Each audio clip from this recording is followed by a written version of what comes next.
Oh, Overall, ça m'aurait pas plu comment il t'a niqué là. Tu faisais le malin au début, tu faisais le mec sexy. T'étais là, ouais, je vais récupérer Eri, je vais tous vous tuer. Au final, quitte la mise, et bah c'est le petit Midori à Shonen. Le manque de respect, il était trop grand. Moi, à ta place, j'aurais pas apprécié. T'as beau avoir 15 ou 8 bras, on en a rien à foutre. C'est terminé. Tu t'es fait fumer. Oui, tu peux retourner à Pôle emploi. Et ça sert même pas de faire le rageux. Même nous, on savait pas que Izuku pouvait se mettre en Super Saiyan Blue. Ou Green, vert, tout ce que tu veux. Alors ne somme pas, il va chercher un ticket. Voilà, merci.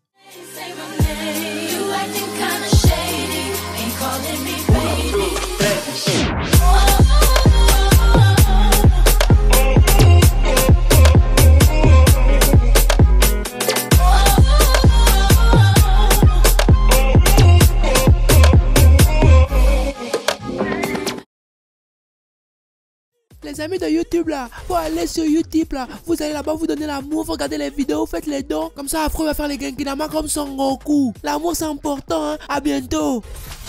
Ohio Minna ici Afro, j'espère que vous avez la pêche car moi c'est le feu. Bienvenue dans le Bendo, dans le Banks si tu préfères. Et aujourd'hui on se retrouve pour la review de l'épisode 13 de la saison 4 de My Hero Academia. Comme d'habitude, avant que la vidéo ne commence, n'oublie pas que tu peux me rejoindre sur les réseaux sociaux, Facebook, Twitter et Instagram. Tout est dans la description. Plus on est de fous, plus on rit. Donc viens me rejoindre, c'est important. Allez, viens parler avec moi sur Instagram. Enfin bref, si toi aussi tu as kiffé cet épisode, si toi aussi tu as eu des frissons, si toi aussi tu respectes Midori à Shonen, je veux voir que des 100% dans les commentaires. Oui, s'il vous plaît, parce que là, l'épisode, il était vraiment 100%. Donc tu mets les 100% là, tu mets le like, comme ça on va ressentir la puissance ensemble, parce que là ça a été pique. Et pique comme un bon piment. Car on va commencer la review en parlant de Sir Knight et de ces visions à la con là qui se réalisent pas. Et ensuite on parlera du combat Izuku contre Overall, la dualité, la bataille des opinions. Oui, on y va maintenant, allez c'est parti. Bon, on va commencer par parler du mec qui a un trou dans le ventre et qui en plus fait des prédictions qui se réalisent même pas. À quoi tu sers? Depuis le début de la saison, t'es là, tu fais le boug à mort, tu veux même pas prendre les gens en stage, tu calcules personne d'autre que Mirio, et c'est quelques années plus tard que tu te rends compte qu'en fait, parfois, tes prédictions ne marcheront pas, ou ne marchent pas. Eh ben non, mon gars, c'est pas comme ça qu'on fait. Déjà, ta coupe, elle est moche. Change de teinture. J'ai juré, si mon barbeur il t'attrape, je te jure, il te la fait gratuite, la coupe. Non, plus sérieusement, je le taquine. Mais s'il y a bien quelqu'un qui doit être surpris dans cette affaire, c'est bien lui. Pour la première fois, une de ses prédictions ne s'est pas réalisée. Pour la première fois, il se retrouve face à un cas dont il n'avait même pas espéré de résolution. Selon lui, Shizaki allait réussir à s'enfuir en tuant Izuku. Et là, il se retrouve devant la réalité des faits. Izuku a changé son futur. Et à première vue, pour toi, cet acte est peut-être anodin et tu te dis que Izuku il devait le faire donc il l'a fait, mais non, en fait non. Car en faisant ça, Izuku a réalisé un acte très fort symboliquement. Oui, frérot Serette, oui. Car ce n'est pas sur Mirio qu'All Might a misé. Non, c'est sur ce jeune garçon aux cheveux verts qui peut apparemment, quand il est à 100%, se mettre en Super Saiyan Green. Dans cet épisode, Izuku nous a montré encore une fois que dans la vie on n'a rien sans rien. Et que quand tu veux réellement quelque chose, tape-toi, tue-toi, jusqu'à pouvoir l'obtenir. Exactement comme je te l'ai dit dans la précédente vidéo. Et ça, Sir Knight a mis un long moment avant de le comprendre. Que c'était vraiment lui, le véritable héritier d'All Might. Autant dans les actes que dans la force. Et ça c'est beau, mais surtout très triste qu'il ne se rende compte que maintenant. Car on va pas se mentir, frérot Serette, il a un trou dans le ventre, il a plus de bras, il a perdu énormément de sang. Et tonton, toi il te reste peut-être 3 minutes, hein, à tout casser, 3 minutes à vivre. T'as un trou dans le ventre, t'as une pierre dans le ventre, Roya. Tu vas aller nulle part avec ça. D'autant plus que son sourire de fin là, avec l'écran noir là.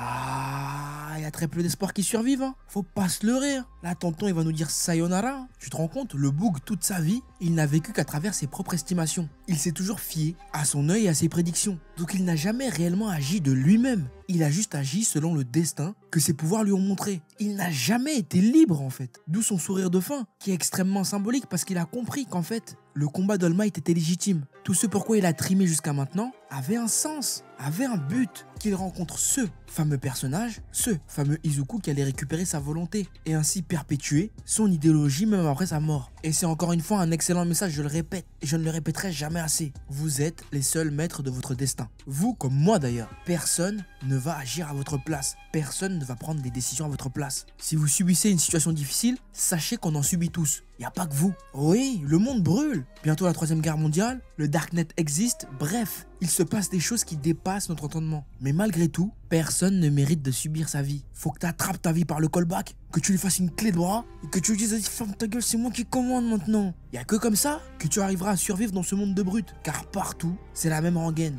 Ils te feront tous croire que tu n'es pas compétent, que t'es pas le meilleur. Mais à ces gens-là, mais tu les fuck. Tu fais ce que t'as à faire, t'y arrives pas, point. Tu recommences. Je sais, je te l'ai déjà dit ça, mais c'est important, il faut que ça rentre. Parce qu'une fois que tu l'auras compris, mon pote, plus personne ne pourra te tester. Et tu pourras toi aussi faire un gros fuck à Sir Knight en lui disant bah tu vois, ton œil là, mets-le toi où je pense, Roya. Hein. Moi, je suis au-dessus de ça. En tout cas, si c'était la dernière de Sir Knight, il peut mourir en paix. Car tous ses doutes, toutes ses craintes, tout ce qu'il a pensé jusqu'à maintenant viennent d'être effacés par un seul et même personnage, Midoriya Izuku, a.k.a. Midoriya Shonen, le jeune garçon qui a utilisé les 100% du One for All.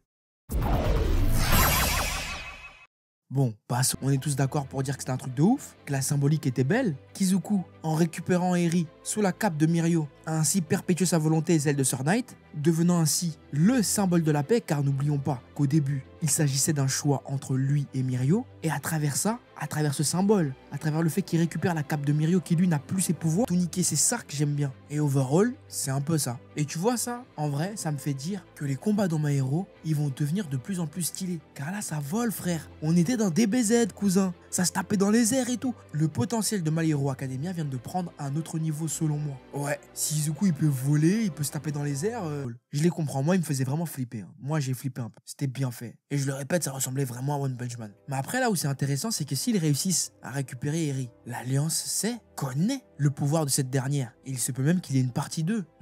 L'Alliance va essayer de capturer Eri, comme ils ont essayé de le faire. D'ailleurs, la copine d'Izuku, elle m'en rend ouf, hein, à le copier là. Jusqu'à elle peut faire ça, prendre son apparence et tout. Et c'est relou. Qui aime bien Toga ici? Dites-moi. Je veux voir dans les commentaires qui aime bien Toga. En plus, Toga, ça fait gâteau à l'envers. Je sais, désolé, j'avais envie de le dire. Enfin bref, il ne faut absolument pas que Tomura récupère Eri, parce que sinon ça va vraiment partir en couille. Lui là, je le sens pas ce mec. Enfin bref, tout le monde dans cet épisode s'est surpassé, et tout le monde a vaincu ses faiblesses. Que ce soit Ochako ou Tsuyu, celles-ci ont été plus ultra. Malgré la fatigue, elles se sont quand même données à fond, et ont produit une belle performance, il faut le saluer, il faut saluer tout le monde. Elles aussi sont influencées par la détermination que font preuve les premiers de la classe, Izuku, Shoto et Bakugo. Ces personnages sont des moteurs pour la seconde A, et il est évident qu'on les big up un peu, c'est normal. Enfin bref, autant dire que cette saison n'a pas été sans perte, sans grosse perte. Et incessamment sous peu, on va pas tarder à faire le bilan. Croyez-moi, ça va être salé. Certes, on a été émerveillés, mais on va surtout pleurer dans les prochains épisodes. Car on a appris mine de rien à s'attacher à ces personnages, à les encourager, à être à fond derrière eux dans leurs projets, afin qu'ils se surpassent. Mais malheureusement, il se peut qu'il y en ait très peu qui survivent. J'ai comme l'impression que le plus chaos ne fait que commencer.